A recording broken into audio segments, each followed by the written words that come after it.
Good morning. This is Father Stephen Kelly from St. John's Church in Detroit. We're continuing our series of daily morning meditations where we generally look at one or another of the lessons that are assigned for morning or evening prayer, what is known as the daily office lectionary. Today for Friday, let's take a look at the lessons assigned for morning prayer from St. Luke's Gospel. We're up to chapter number 4, beginning at verse 14. And Jesus returned in the power of the Spirit into Galilee, and there went out a fame of him throughout all the region round about. And he taught in their synagogues, being glorified by all. And he came to Nazareth, where he had been brought up. And as his custom was, he went into the synagogue on the Sabbath day and stood up for to read.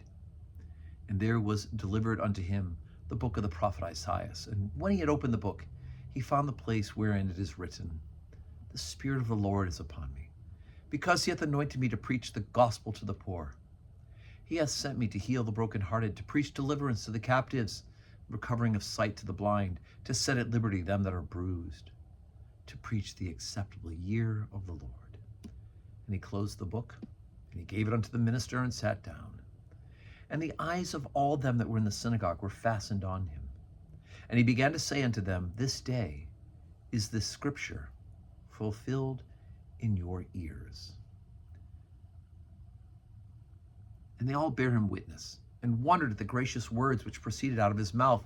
And they said, Is not this Joseph's son? And he said unto them, Ye will surely say unto me this proverb, Physician, heal thyself. Whatsoever we have heard done in Capernaum, do also here in thy country. And he said, Verily I say unto you, no prophet is accepted in his own country.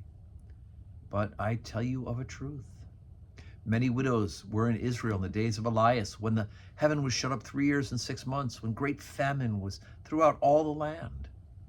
But unto none of them was Elias sent, save unto Sarepta, the city of Sidon, unto a woman that was a widow. And many lepers were in Israel, the time of Elias the prophet, and none of them was cleansed, saving Naaman the Syrian.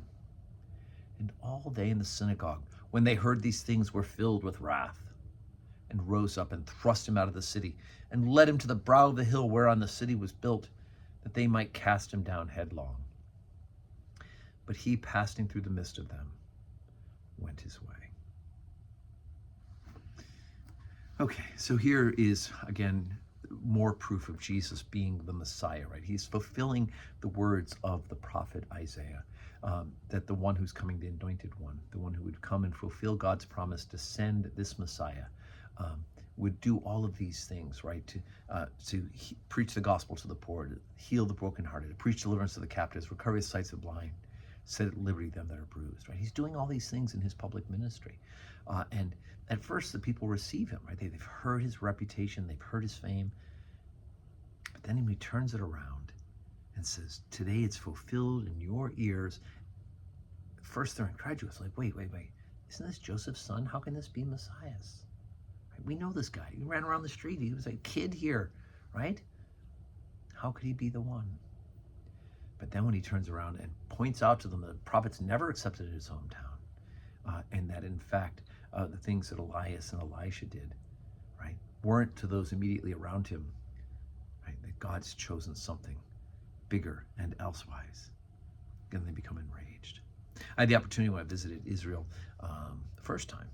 We were up on Mount Tabor. You can see from Mount Tabor across to where Nazareth is, and you can see the hill where the city's built on, and the big precipice, the cliff that they wanted to push Jesus off. And it's pretty remarkable that Jesus passes through and gets away. It's not his time yet, but that time is coming when they will put him to death. So today's Friday. No public worship today at St. John's Church, but we're saying our prayers. So let's be sure to do that. And please pray for St. John's. Know that I am praying for all those who are following along these daily morning meditations. And may God grant us all a Friday that is full of blessings.